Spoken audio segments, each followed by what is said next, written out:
Hey everybody, I'm Lisa. I'm Cryss. Welcome. Today, we thought we'd chat about some books we were reading. I don't know how to get into it from here. Okay, Yeah, you make this so complicated. I know. Look, I was just like, I froze. apparently there is a whole genre of knitting cozy mysteries.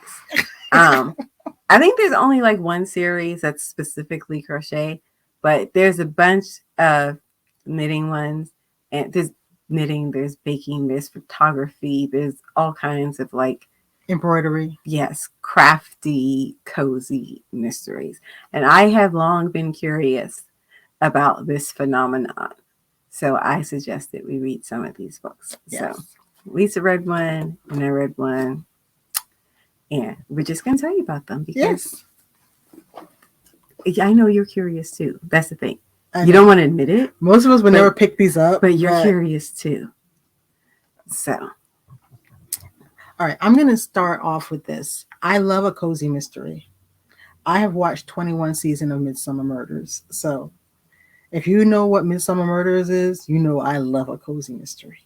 I, on the other hand, never liked cozy mysteries because I think they make too light of the murders, and especially Midsummer's. Like 5 people will die per episode, and they're all just like, "Oh, that's unfortunate."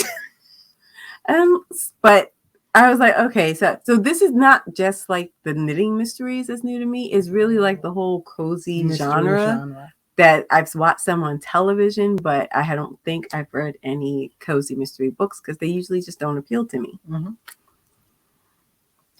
So I tried one. All right. Okay. I see you have some things to say. Go ahead. Well, you know what? I thought I'd be best off because, I like science fiction and fantasy and horror. Mm-hmm. I found a series that combines knitting cozy mystery with paranormal. Ah. And so the first book in the series, as of right now, there are 14 books in the series. So if you find that you started off and you get addicted, you got 14 books. I read The Vampire Knitting Club by Nancy Warren. And I actually did a free month of Kindle Unlimited, so I didn't have to pay for it. I was like, I don't want to spend money to satisfy my curiosity.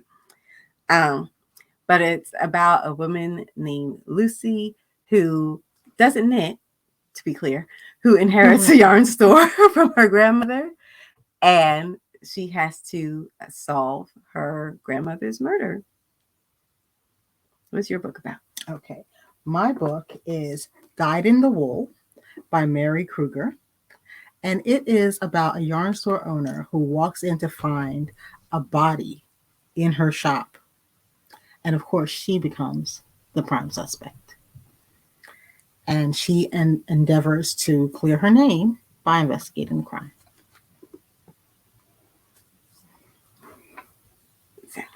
I don't know. Lisa wants to do a spoiler-free version of this. Otherwise, I just tell y'all everything. But, if somebody gets curious, I don't want to spoil the whole point of the book for them. Murder mysteries are kind of like that. Well, this is something that they don't tell you in the beginning of the book. But since the title of the book is Vampire Knitting Club, one can assume there's a Vampire Knitting Club in the book. It turns out that before Grandma died, she had befriended the local nest. And she was allowing local area vampires to have their knitting club meet in her shop at night because, night worked better for them. Mm-hmm. And so those vampires are helping Lucy solve her grandmother's murder. Oh, that's cool. Oh, and Lucy's a witch.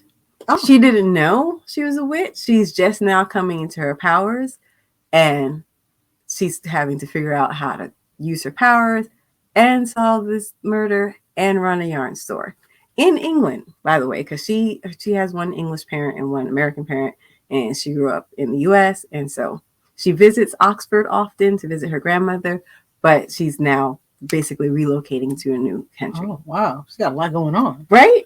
And someone's trying to buy the store from her, and she doesn't know if she wants to sell or not.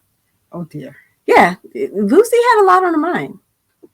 Well, I want to tell you guys what made me pick up this book in particular, because I got this from the library, and there were quite a number of knitting mysteries. But I'm going to tell you the truth. The first line caught me. So I'm going to read it to you guys. Later, Ariadne would be appalled at her first reaction at seeing Edith Perry's body sprawled on the floor of her shop, a tangle of yarn around her throat. It was that Edith had finally chosen good yarn, and Mary had me at that. I was like, oh, that's a little snarky. I like that. That's terrible. See, that like, there's totally my problem with Cozy. Oh my God. She finds a body and she's talking about, she's trash talking the woman and thinking about the yarn. She felt bad about it. Mm-hmm. I should hope so. She did. She felt bad about it. But basically, Dyed in the Wool is about this woman who owns a yarn shop. She's a relatively new yarn shop owner. I think she's only owned it for a year or two. And she discovers the body of one of her occasional customers in the shop. And now she's a suspect. Several other people in town are suspects. Her mom's a suspect. Her aunt's a suspect. Everybody's a suspect. Wait, what's wrong with her family? Are they the local crime lords? It's because they all have keys to the shop. Oh, and they could have all gained entry to the shop. Why is your whole family so untrustworthy?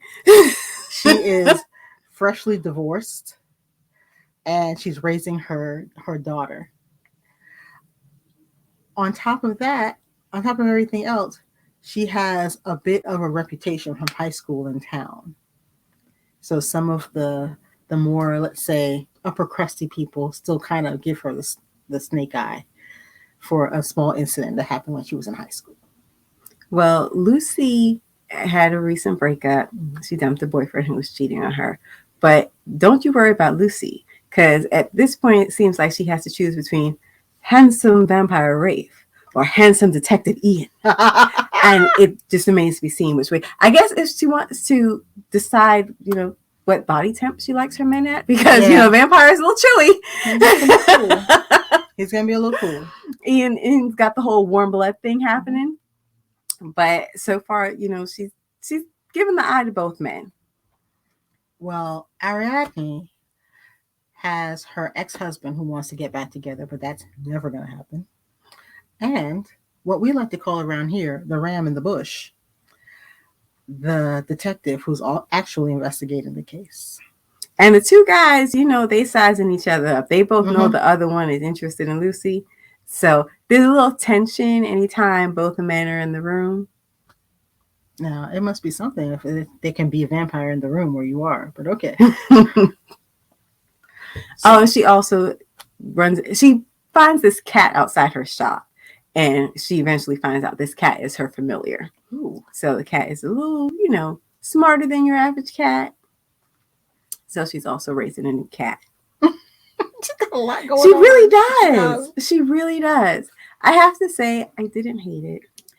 I know. Didn't you go in wanting to kind of hate it? Did. I was just like, oh, how silly. But it doesn't take itself seriously. It it knows what it is. It's called Vampire Knitting Club. Yeah. And the protagonist is neither a vampire nor does she knit. Yeah. So obviously this is a story that is very aware of its own humor. And it's just cute and it's silly and it's charming. And I wasn't mad at it. I found the same thing about Dyed in the Wool. It's not taking itself too seriously. It's not trying to be the next Sherlock Holmes. A yarn store owner is investigating a murder. And she's strong-armed the police officer into allowing her to help on the case. Okay. Would I read the next book? Yeah, I'm gonna. I got it already. Yeah, I think I'm gonna read this series to my Kindle Unlimited subscription. My free month trial is over because book 3 is called Crochet and Cauldrons, and I don't think it's actually about crochet, but it has crochet in the name, so I feel like I meant to read it. Okay. So I'm gonna try to read up until at least book 3. But I have to say, I did know who the murderer was, right away, off the bat. No, this one was much better because we're given such an array of suspects that I did not know who the murderer was. They tried to, imply it might be this one or that one, but I don't know if it's just because I've watched a lot of movies and TV. I knew who that murderer was right away. And I was just like, you just need to send Rafe after this one and call it good. But it didn't matter because she had all these other things going on. Exactly. So exactly. that kept you occupied. My girl Ariadne was even struggling to design a sweater. And I think oh yeah, my chick can't knit at all. She was worried about trying to sell summer yarns. We know how that is.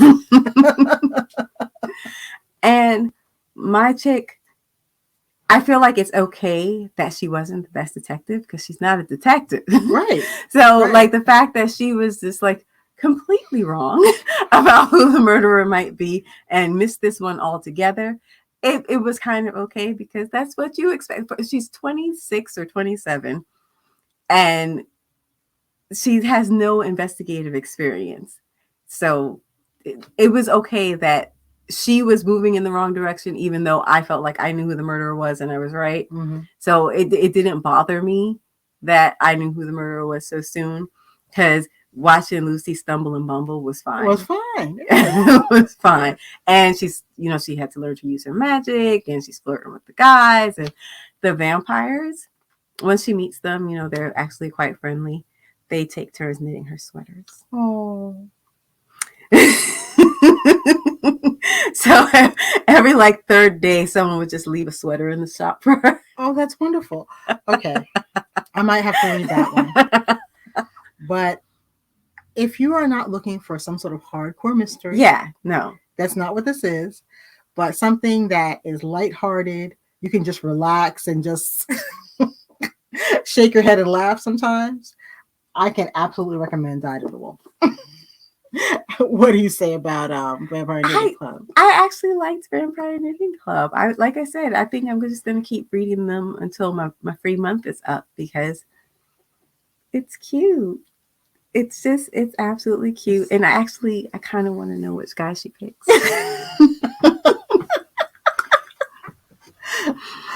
So even if you're like us and never thought you'd pick up something like this, sometimes it's a great surprise. I think the paranormal element really worked for me.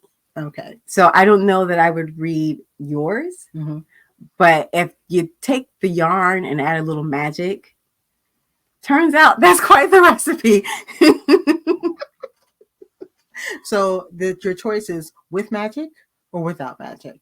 But I think our consensus is both these books are adorable. They really were. Really they were relaxing. Completely just unoffensive and super cute.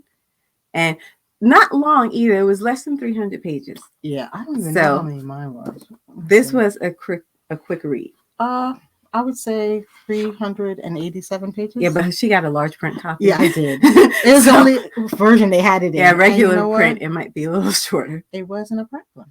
I wasn't mad. As a matter of fact, I got the second one in the series, which is Knit Fast, Die Young, and I'll be starting that soon. I love these titles. Yeah. They're absolutely the best. All right. How about the back cover copy? The back cover copy on mine is full of puns. Oh, I don't even remember. It's totally punny. Okay, you want to read yours? Just those little things. So you find, when Ariadne Evans enters her knitting store one day and discovers the cast-off body of longtime customer Edith Perry strangled with homespun yarn, she fears her life. She fears her life is about to come undone. And that's just a little taste of the punniness. So if you enjoy a cute pun, I didn't think I would really enjoy these books, but I hate to say it, but I do. I do. Yeah, I need to find a little description. Hold on.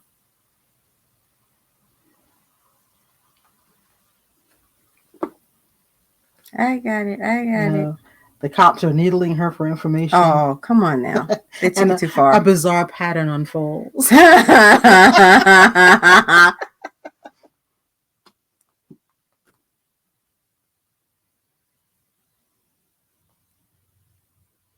Okay, so let's see what we say about this one. At a crossroads between a cringeworthy past, Todd the Toad, that's what she calls her ex, and an uncertain future, she's not exactly homeless, but it's close.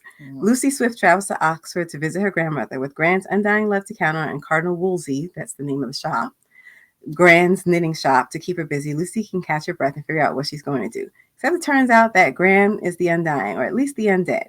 But there's a death certificate and a will leaving the knitting shop to Lucy, and a lot of people going in and out who never used the door. The vampires had a habit of not using the door, including Gran, who is just as loving as ever and prone to knitting sweaters at warp speed late at night. What exactly is going on? When Lucy discovers that Gran did not die peacefully in her sleep but was murdered, she has to bring the killer to justice without tipping off the law that there's no body in the grave. Between a hot 600-year-old vampire and a dishy detective inspector, both of whom always seem to be there for her, Lucy finds her life getting more complicated than a triple cable cardigan. The only one who seems to know what's going on is her cat, or is it her familiar? Yeah, I didn't mention that part. Gran is still around. She was murdered, but she ain't gone. Yeah. Anyway, on that note, we just wanted to share these books with you. They are hilarious. If you need a laugh, we got one for you. Yeah.